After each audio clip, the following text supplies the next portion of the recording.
Welcome back to the show. Of course, many elective surgeries were delayed due to COVID-19, but how long is too long to wait and what are the risks for having surgery at this time?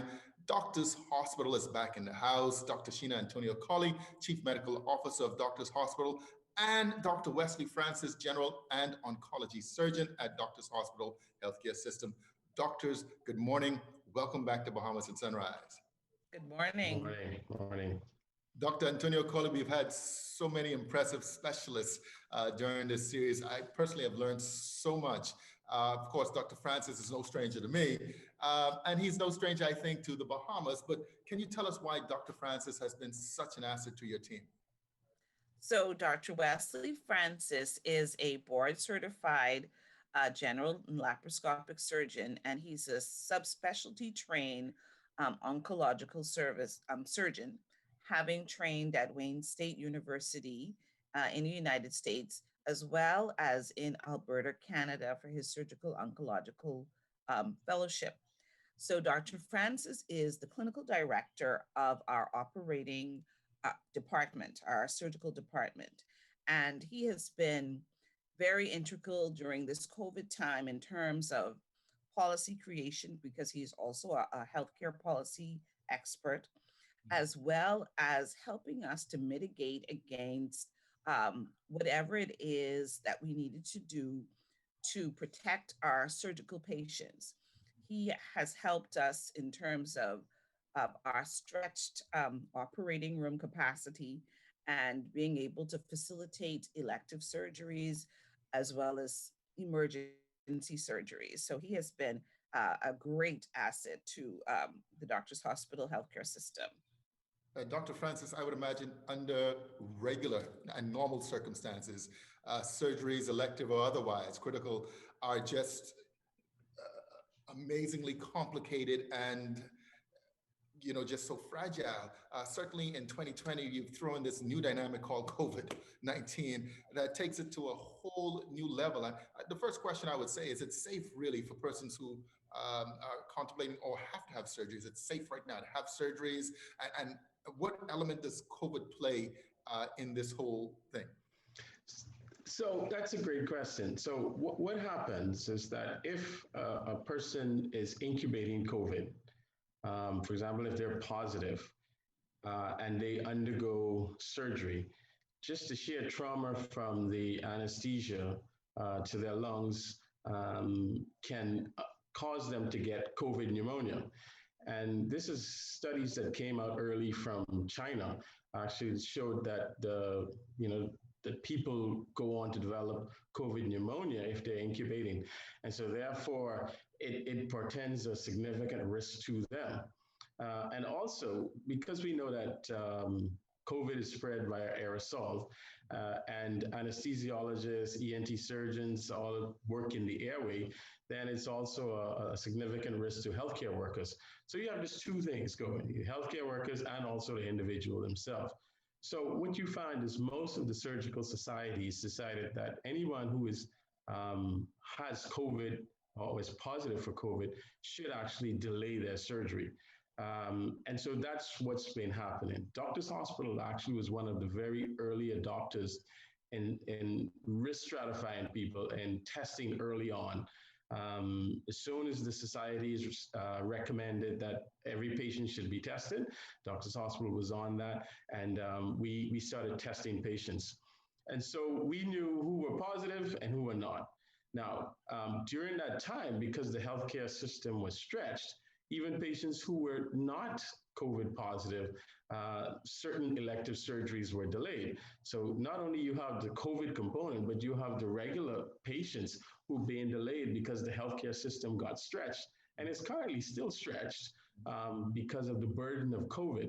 So while we don't try to do elective surgery on COVID patients, because of the overwhelming of the system, even patients who have routine elective surgery, that's been delayed also. We're still doing emergency surgeries. We're testing those patients beforehand so that we can actually make them aware of the risk and also try to mitigate against them getting COVID pneumonia and treating them appropriately. But it's still a significant problem. And again, even patients who are negative, it's a problem for them too. A lot of cancer surgeries have been delayed.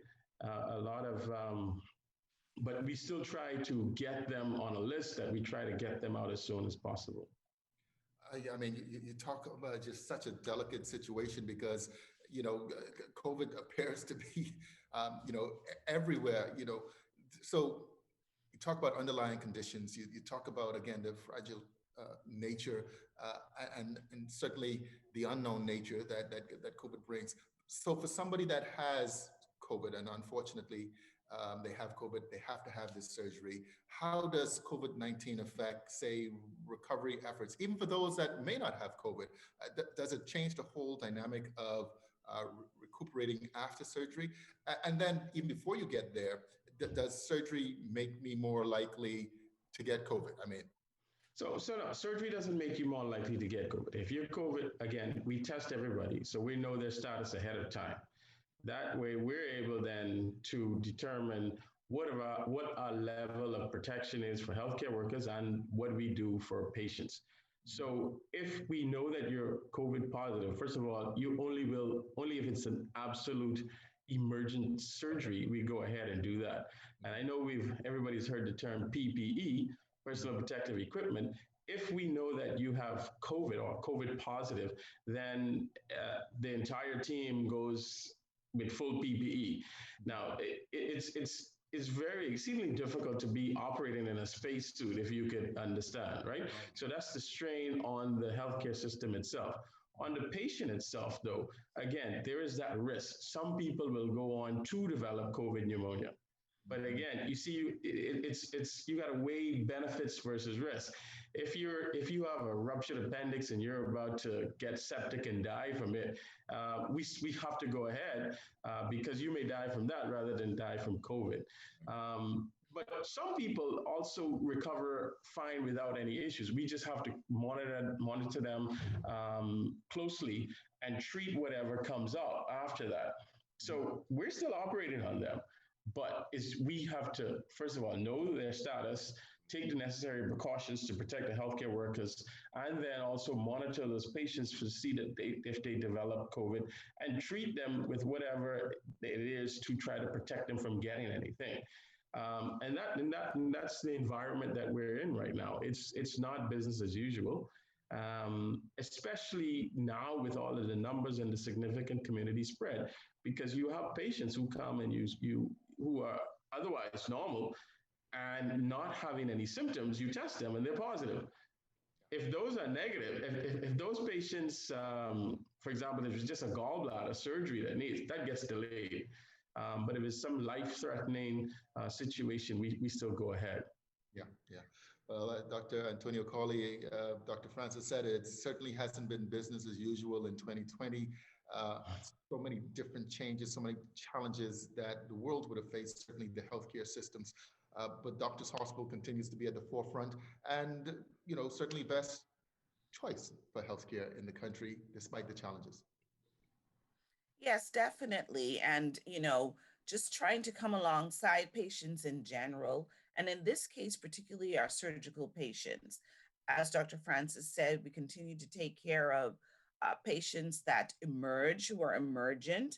So our emergency room is very busy and patients require care.